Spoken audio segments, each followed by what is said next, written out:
Why is cancer becoming an epidemic today?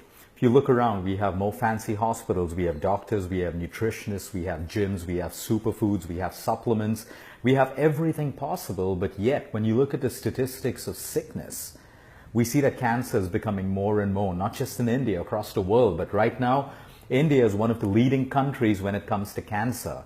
And something has to change, because the very fact is, if we have so much for healthcare, why are people getting cancer and why are people getting sicker and sicker? So it's so easy for us to believe, because of what the media makes us believe, that there's pollution in the air. No doubt there is. Then milk is contaminated, chicken is contaminated, fruits and vegetables are contaminated. All of that stuff. Water is unhygienic. People who are fat, people who are obese, it's bad for their health. They have chances of getting diabetes. And we keep running from pillar to post, reacting to the disease. And today, what we've done is we've pulled up data of over hundreds and hundreds of cancer patients over the last 1 year. And we've looked for a commonality in the lifestyles of these people before they got cancer. It's very important that we invest in prevention today, because once we get the disease, many people heal. But what if we didn't get the disease? What if it was possible to prevent the disease?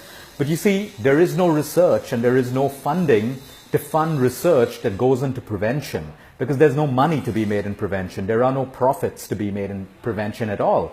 Like they say, there's no money in being healthy and there's no money in being dead. All the money is in being chronically ill. And if you actually look at that today, all the money is in being chronically ill. And how many times you need to see your nutritionist or your doctors, or be admitted to hospitals, or undergo all these new screening processes that are so good at telling you what's wrong in your body, but there's no one telling you how to overcome everything besides just treating the symptom. So when we pulled up this data, it's unbelievable. And we have data from across the world, because we don't just handle cancer patients across India. We look at people in Europe, from villages in Mexico to Russia to the United States, you name it, and we have patients from all of these places, including down under in Australia, Thailand, Vietnam, and Taiwan and Japan as well.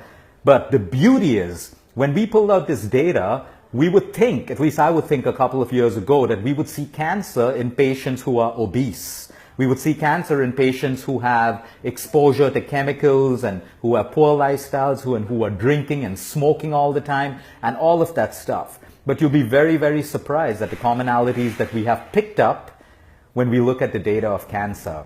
Today I have 5 commonalities, and it will all make sense to you when you understand it. Today we're just going to discuss the commonalities, and then we're going to break it down over the next couple of videos. Because if we can perfect ourselves at closing the gap in these commonalities, believe me, we have a chance to prevent cancer, and we have a chance to even heal cancer. Now, the beauty of this is it requires lifestyle changes. Now, don't get me wrong, there are cancers which are genetic in nature. There are cancers which are caused beyond our control. There are cancers in small populations where we don't know why it happened. That's a very small population. But the larger population, which is caused by lifestyle, and most doctors, because we don't diagnose beyond the symptom, so we never get into the lifestyle of people who have cancer to find out what the root cause is, what the trigger was. So then we either say, oh, it was bad luck, or it just happened, or yep, it's poor lifestyle. But when you're looking at treating a multifactorial complicated disease, you want to have all the data for a right diagnosis to be made to help the client holistically. Number one, the commonality that we've seen in people who have cancer or who develop cancer, at some point in their life, or at the current point in their life, they have chronic constipation. We have to understand that constipation is a serious disease. It is not an issue, it is a disease. When you have chronic constipation, what are you doing? You're storing toxic waste in your system, which is not meant to be in your system. And especially in women, when we find women who are constipated, what happens? Estrogen, which is supposed to be passed out, now gets backed up into your liver and then back into the cells of your body, producing estrogen-dominant cancers. So number one, we see estrogen dominance connected to constipation.